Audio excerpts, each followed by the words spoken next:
hello, Cringe Crew Music Podcast. I hesitate to say Series 2 because this is a weird one. Doing a bit of a short episode really quick.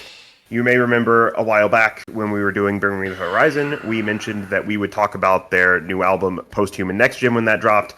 It's been a couple months, but it finally came out, and we listened to it. So we're gonna do this Series 1 style, where we kind of give quick bullet point thoughts about the album. This being a follow-up to their previous project, Posthuman Survival Horror, which was a bit of an EP, I guess you could say. This is a full studio album from them, released, it is now June. This came out May 24th of 2024. Since that time, Jordan Fish has departed the band.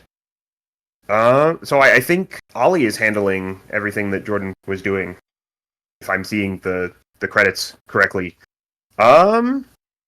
I'll let Ted go first on this one. All right. I think that this album has a lot of highlights. I think there are a lot of like individual tracks that are really, really good. They had released a bunch of these as singles already, so to highlight those, Lost, Strangers, Amen, I think those were out and those were good, and it was kind of cool to watch them kind of blend into a full picture album. Through the Bring Me the Horizon series, I know I had complained a bunch that they'd kind of turned into pop music and I wasn't getting the Bring Me the Horizon that I wanted.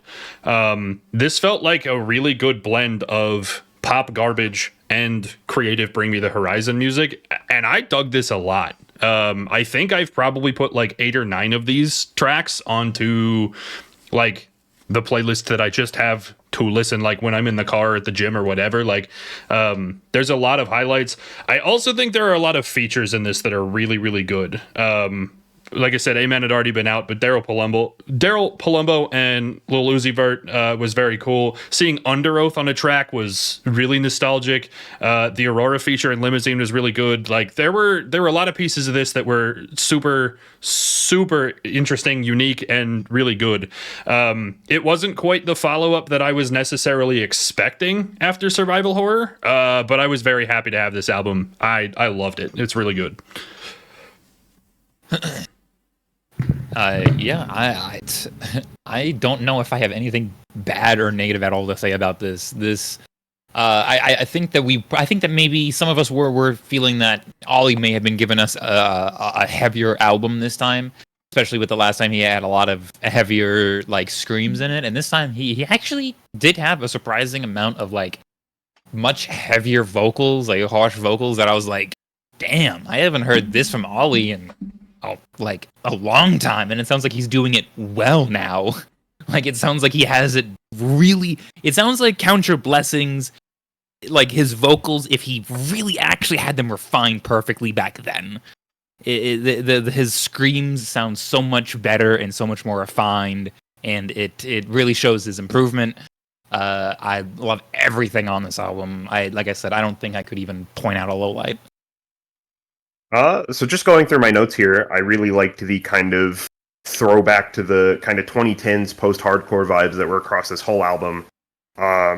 Limousine, I think Limousine is my favorite track on the whole album. I haven't really listened to anything from Deftones, but I've listened to the self-titled Crosses album, so I kind of get the similarities to that, and I dig that a lot. Maybe I should go back and listen to Deftones and actually listen to the new Crosses album that dropped a while back. There was an Evangelion mention on this, but Ollie pronounced it weird, but whatever, it's fine. He mentioned it, that's all that matters. I have Why They Type Like This. I don't know. See that? Yeah. There we go. It's on all the album titles, and it's in the Apple Music lyrics too, so that's very cool. Why did you do that? Okay. There's a Sans Undertale sample on ROP that flashbanged me out of nowhere, and I had to stop myself. I was like, did Ollie just do that? Very cool. I like the dark synth stuff that was going on Dig It. And yeah, that's all my notes. Overall, I like this one a lot. Go back and listen to it a couple times. There's a couple of standout tracks for me, that being Utopia, Limousine, Spiritual, Amen. Yeah, good album. If I had to rank this, it would probably be before Music to Listen To, but after Survival Horror. So I think that puts it second because I put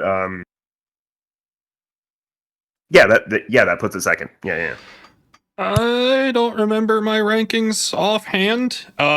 This one is up there for me. I hate to definitively put it in like that top 3, top 4 range, but I think it's right around in that window.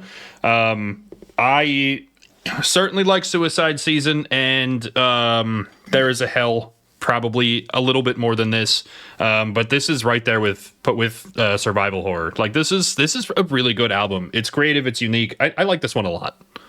Yeah, like honestly, I could switch survival horror and this one around, like either one.